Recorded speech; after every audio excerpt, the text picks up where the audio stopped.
And here we are with a Flexr6 special interview with IFBB Figure Pro, Rose Black. How you doing, Rose? I'm well. How are you, Kenny? I'm good. What's happening in country New South Wales? Well, today it looks like we're getting a bit of rain today, actually, which is good news. We had as you know, big droughts last year, so it's really good. We've had a period of time now with lots of rain, and it's looking like it's going to rain again today. So, yay! Good for the farmers. That's what we need. Exactly. Good for the country. Yeah, awesome, Rose. So today we're going to talk about, surprise, surprise, your bodybuilding career. Now, tell us when you started bodybuilding. What year? So I started, it was 2013. I started actually the end of 2012. Yeah. So maybe midway through 2012. And then, 2013, I did my first show. I think that was in the March. It was a little dubbo show.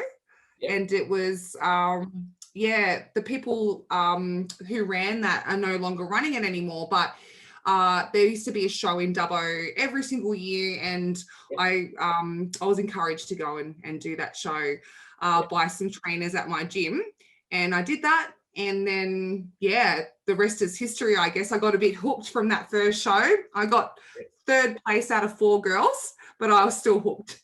Okay. I actually did that show. It was the Dubbo International. It was. I did it 3 years in a row. Oh my God. When was your last year of doing it? I probably did it 08, 09 and 10 maybe, or 11. Yeah. It was something like that, yeah. But it was a very, very popular show. It used to be a very big show. Yeah, it was good. It was good fun. All right, so, but I understand you had a athletic background before bodybuilding.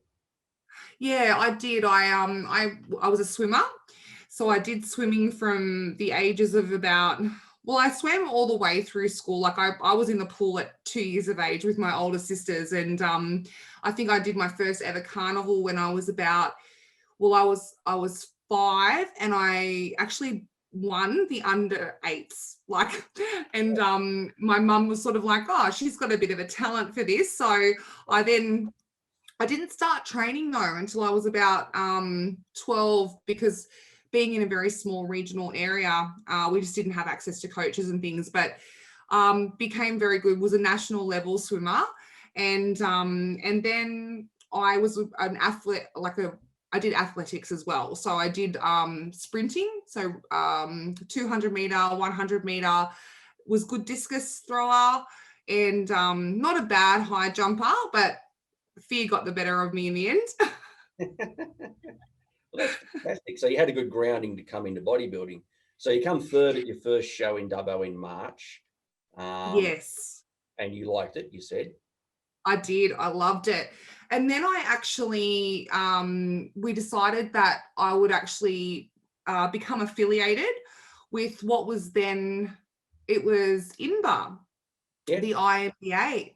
Yep. So I decided I would do a show in Sydney, and surprisingly, and I pretty much was prepping myself at that point in time. I would talk to people around the place and just say, oh, what should I eat?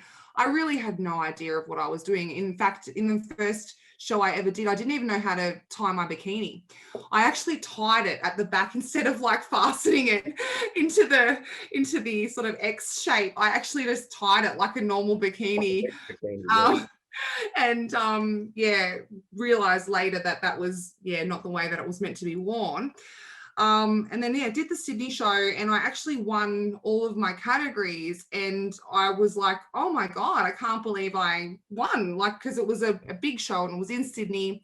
And I remember the night before that show that I was actually so nervous that I said to my husband, I want to go. I'm not doing it. I can't do this show. I'm not ready. I look terrible. They're going to laugh at me.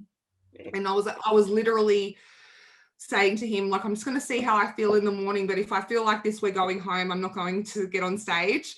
And thankfully I woke up in the morning and he said, no, I'm not letting you drive home. You're going to do this show. So I did. And I actually met you at that show. We did. That's where we met. Yes. Where was that in Sydney? Was it That Castle? was it was Castle Hill. Yeah. It was Rab Ma's show. It was the Yeah, New South Wales title. City Nationals. City Nationals, was it? What month was it? September? I think it no, it was earlier than that. It might have been like April. Yeah, it probably was City Nationals. Yeah, probably was. Yeah. Yep. Yeah. I remember I'm when I sure first it saw was. you on stage, I went, wow, who's this person? I could just tell I was standing at the back.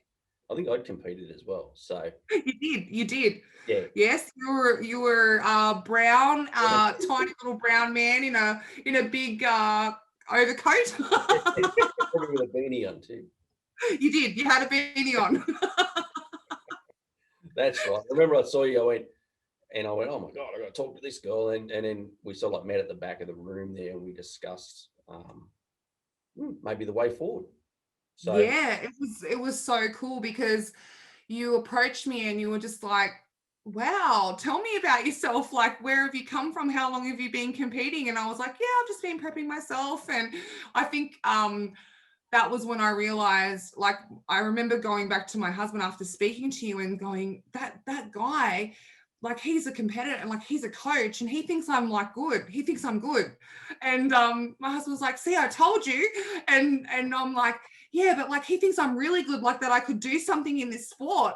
And yeah, I remember thinking, wow, that was a big realization for me because I didn't really have the confidence behind myself, but I was like, okay, somebody who's been in this industry, not like they're acknowledging me and they're saying, you know, he's made his way over to me, taken time out of his day, and I knew you were competing, to actually say, hey, get in touch with me after the show. I'd like to discuss, you know, some coaching or whatever. And it was fantastic. I was just like so excited about that. yeah, I guess it was a big leap, third at Dubbo to winning everything at City Nationals. You must have been extremely happy and a little shocked about that as well. Oh, incredibly shocked. I remember, and I actually went into the overall, and I remember the overall that day, there was a girl that I was looking at and thinking, oh God, she'll wipe the floor with me. But then apparently the judging was very, very close after that. I didn't quite win the overall, even though I'd won my 3 categories. Yep. This girl in the open had actually won, I can't remember her name. She was a good competitor. Yep. And she'd been around a long time. So I remember thinking, oh my God, I can't believe I was actually close in points to her, because I remember looking at her thinking, oh God, she's going to wipe the floor with me. And I'm nowhere near her. And then I looked at the photos later and sort of thought, okay, yeah, I can see that I do have some potential. And that was what you had said to me at the show as well. You're like, you've got so much potential. You can really go far in this sport. Yeah. Yeah. And you know what, I think the lesson to be learned out of that is that everybody starts with humble beginnings. Oh, absolutely. I often hear from women and they would like to compete and they're just like, oh, but I don't have what it takes, or I couldn't do the diet. I thought the same things. I literally used to say, there's no way I could ever diet for a show. But it's amazing once you've set a goal and you've got a date hanging over your head. It's amazing what you'll do and what you'll achieve in that time. And it was such a huge thing to go from this tiny little show in Dubbo, having never competed before, like, and just walking into a real show, because the Sydney show it had huge amounts of like competitors. It was the whole atmosphere was so new to me and so different. So to actually go up there and win was just like, no one would have been able to prepare me for that, because I was ready to just be like a number, you know, just get up there, have some experience, see what the sport was about. Yeah. And like you said, a lot of people, girls and guys, don't think they have what it takes. But, you know, you can always improve yourself to some degree. So, you know, after coming third in Dubbo, you could have given up. oh, definitely. And I remember people sort of saying that to me at the time. Even the girl that sort of beat me she was living around Dubbo at that time, and she was sort of like, oh, do you think you'll keep going? And I was like, yeah, I want to get better now. So I think that's the thing I would sort of encourage people is, think about that. I mean, you don't need to win the first show. It is about that progression and that journey. And even though I got 3rd out of 4 girls in that first show, I was really determined after that. I just wanted to see then, what else can I do with my physique? Yeah, exactly. So, and then after that, the next year, 2014 was a big year for you. It was a massive year. After that, I did sign up with you, and I actually learnt all of the things that I'd been doing wrong. Well, not wrong, but you were able to tweak my nutrition. Nutrition is, and I always say this to today, like the nutrition is really everything. If you don't have your nutrition right, you're not going to grow muscle. So it doesn't, a lot of females, I think they want to be skinny.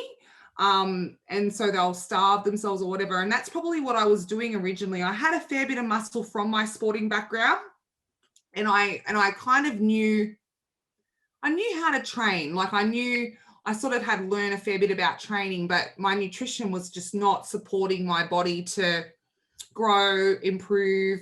So you changing my nutrition was the major turning point, I guess. And then I just started to improve and get stronger in the gym and lift heavier, and it just all started to improve. Come together, yeah. So I think it was June of 2014, we jumped on a plane. Was that your first Yes. time outside of Australia? That was my first ever. I'd never been overseas before. Yeah. So I was literally, being a country girl, we are a little bit more, I guess, not sheltered, but we're like, I just had not had the exposure. I hadn't had the exposure. So the sport was new to me. Traveling overseas was new to me. So having a coach like yourself was just, oh my God, I was so lucky to have you to be there with me, to go on that trip and get me through the flight. And I remember we touched down over there after this flight. I'll talk more about the flight in a minute. But I remember I was that dry. I was like, because everyone was like, oh, you got to be careful on the plane, because you'll carry water and you've got to get the water out once you get down overseas. And I remember I was that dry. You could see all my sinew, or everything. We smashed that flight. We killed it. It worked. Yeah, plenty of water. And probably, was it asparagus or almonds or both? Asparagus and almonds, and a little bit of kangaroo. And kangaroo, that's right. Kangaroo, yeah. So yeah, and I remember you were saying to me that it was a big show. It was so I think that was Slovakia. Yeah, it was. And yeah, 39 hours our travel was 39 hours. Yeah. To get from Sydney to Nitra in Slovakia, and to this weird little motel, wasn't it? That was a weird motel. It was like, we've driven up to this motel, and Ken's like, is this motel finished? Yeah. So we've driven up, and it was this really nice building and everything, but it was like it was half finished. Yeah. It was like it hadn't been quite finished off. And but then we went there, and we had such a good experience. They catered for our food. You could order what you wanted. The rooms were like really big. It was just so weird driving up to it, because it looked like it wasn't quite finished. Yeah, I remember the room. It was pretty new, as you said. And the room was a fair size, and it had this extravagant kitchen style set up there. And there was a huge big bench with a sink and all these cupboards, and that was it. Yeah, in the Yeah. cupboards. There was no microwave. There was nothing. There was not one fork in there. There was nothing. There was not even a kettle. I remember just looking at it and just thinking it was like a 4-star room with really luxurious carpets and the red curtains and the, like full on, you felt like you were in Russia in this like amazing, like just, very rich, decadent room. And then I was the same. I was like, why isn't there a kettle? Like, what's the bench for? Like, what are they going to do with the bench? I remember we got there, it must have been, I think it was like 1:30 or 2 a.m. in the morning we finally got there. So it was dark. And I can remember going to bed and going to sleep and waking up, and it was bright sunshine. It was hot coming through the windows. I thought, oh my God, I've slept at 4 o'clock in the afternoon. I looked at my watch and it was 4 a.m. Sleep for 2.5 hours because we're in summer in Europe. I'm going, holy hell, look, it was so bright.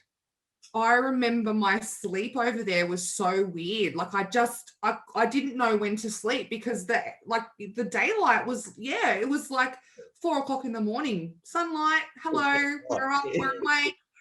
Just like I remember going to get my makeup done and it was like, oh hi, it's just 12 o'clock in the day. Like it was like 4 o'clock in the morning. Yeah, it was weird. And that was a good show though. That was such a good show. It was a really well ran show, that show. Yeah. So that was the INBA World Championships in Nitra in Slovakia. And that was my first time to Europe. So it was quite odd to go to Slovakia. To say it was different is an understatement, but this is something we're not used to it. But at the end of the day, we finished the trip and it was all like, oh, okay, yeah, that was all cool and that was easy to handle. But at the event, I remember you competed in, was it figure first? Figure first. Actually, yes, figure first, and then physique later. And remember, straight after you had your figure, I think probably the pre-judging, and I don't know if you were awarded the medal at the time, but that might have come later. But straight after the pre-judging, what happened? You were shocked. Oh, yes. I remember being a very emotional girl. Thank God you were with me because I remember not doing very well on stage in figure. I didn't get pulled out of the line at all. And I remember thinking, that's not a good sign. Like and I'm looking around at the other girls thinking, I'm way more developed than them. Like, why didn't I get a call out? Like, why didn't I get called out into the first call out? Like, this is weird. Like, and I remember walking off stage and then 3 officials in like white uniforms came up to me, very stern-faced Slovakian people. You need to come with us, and went with them and drug tested. Yeah. So it was so confronting because I actually had to like urinate in front of the officials. That's the first time I've and done that. So the first time I'd ever done that. Like they took me through the whole process. So with the vials and the little things that you had to wee into, and I was just thinking, okay, well I'll have to go to the toilet. They'll let me do that, and oh no, they had to be there in the room and watch the whole process so that they could tell that you hadn't tampered with it in any way. Yep. So that was and it was all ASADA approved, like, or not ASADA, but like in line with official testing. So it was quite serious. So I remember finishing that and just breaking down and crying because I hadn't been called out on stage, and I then got drug tested immediately. So I'm thinking this whole show is going to be like I'm done. Like they think I'm a drug cheat. And you were just reassuring me the whole time saying, look, it's okay. You're going to go back on stage for physique. Everything's okay. In my mind, I wanted to be a figure competitor and I wasn't necessarily as interested in physique. I remember just going back on stage and getting first call out, and I actually ended up winning that category. But huge, a very confronting process. Yeah, I think I said to you, you know why you didn't get called out and why you got drug tested. They can't believe you're natural. They think you're on drugs. That's why they ripped you off the stage. That's how good they thought you were. And you didn't realise that at the time. But I didn't. obviously when you got the first place medal later on the evening, and then you went and did physique. Yeah. I began started to be then I concentrated on physique. They more or less said to me, figure's not your category, you're way too developed for that. And I loved the muscularity posing. I loved it. Like I really started to enjoy that, and being able to do the front double bi, the rear double bi. I loved that. And it was a celebration. Like you got to celebrate on stage what you'd actually done. And I really enjoyed that posing rather than just the quarter turns of the figure. Yeah. So then you won physique at the World Championships as well. So then you were pro qualified then in figure and Yeah. physique. Yes. Yeah, which was great. So then probably November of that year, we went to the USA. We did.